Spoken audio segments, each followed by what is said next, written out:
এত সব ঘাস হলে কি পারা যায়?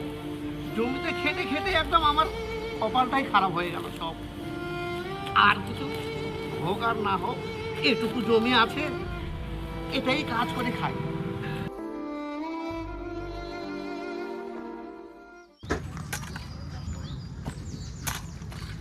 বন্ধু এই দেশে কাজ করে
দাও একটা চা দাও।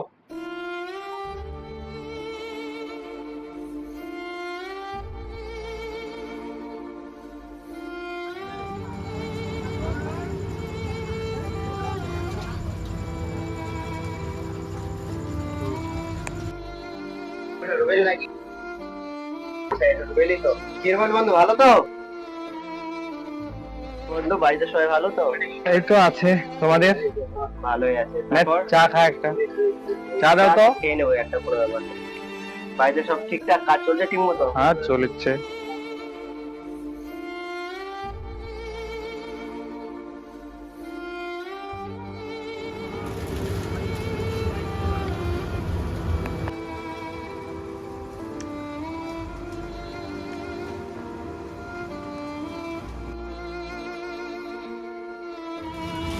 চলো বন্ধু গাছের তলায় গিয়ে একটু গল্প করি। হ্যাঁ ঠিকই বলছিস, এখানে যে চমৎকার।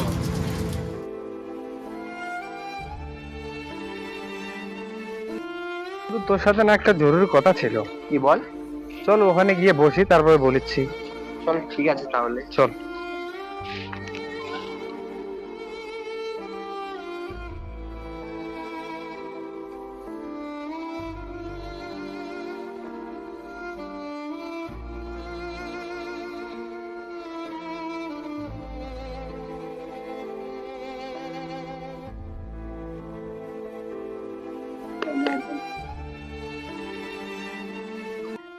তাহলে শোন, বল। সংসারের যে অভাব কি করে যে দূর করি কিছুই তো বুঝতে পারছি না বন্ধু। এই দেশের যে রোজগার, বউ আর বাচ্চার খরচ করতে সময় আর পয়সাই শেষ। দিন মেয়ের অসুখ হয়েছিল, কতজনের কাছে পয়সা চেয়েছিলাম, কেউ দেয়নি। রুবেলদার কাছ থেকে গিয়ে তার বউয়ের সোনা বন্ধক দিয়ে 20,000 টাকা নিয়ে এসেছি। রুবেল দাদার কাছেও 3 মাসের সময় নিয়েছে। বন্ধু, আমি যে কাজ করি সেই টাকাতে শুধু সংসারই চালাতে পারি। শোন বন্ধু, দিল্লি শহরে নাকি শুনেছি ভালো টাকা ইনকাম হয়। আমার মাসির ছেলে ওইখানে থাকে। আমার মাসির মুখে শুনেছি যে তার ছেলে নাকি ভালো টাকা এতে পাঠায়। বন্ধু, তোর মাসির ছেলে কি কাজ করে? আমার মাসির ছেলে অটো চালায়, তুইও তো চালাতে পারিস। শুন বন্ধু, তুই যদি বলিস তাহলে আমি মাসির ছেলেকে কল দিয়ে বলবো তোর জন্য অটো দেখে রাখতে। তুই যদি যেতে চাস, আমার কি মনে হয় জানিস বন্ধু, এই দেশে থেকে তোর মেয়ের জন্য একটাও ভালো ভবিষ্যৎ গড়ে তুলতে পারবি। বন্ধু, তুই ঠিক বলেছিস, তাহলে আমি বাড়িতে গিয়ে কথাটা বলি।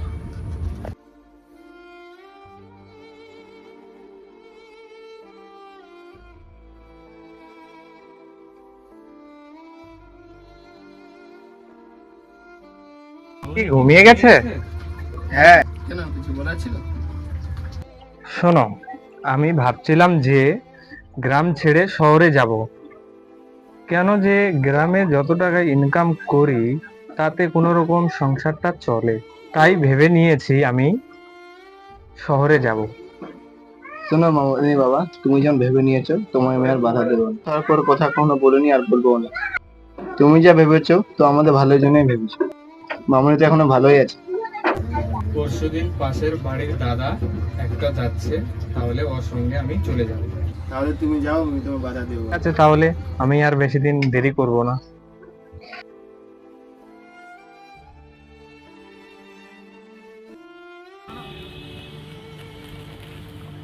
এত সব ঘাস হলে কি পারা যায়? জমিতে খেটে খেটে একদম আমার কপালটাই খারাপ হয়ে গেল সব।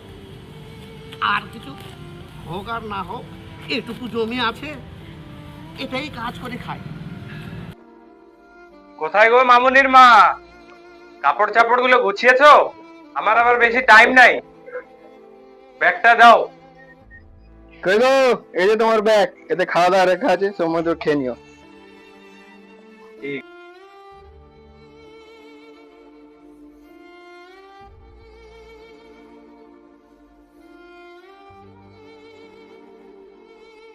বাবা, ও বাবা। এই যে এখানে আছি বাবা আমি। কি হলো?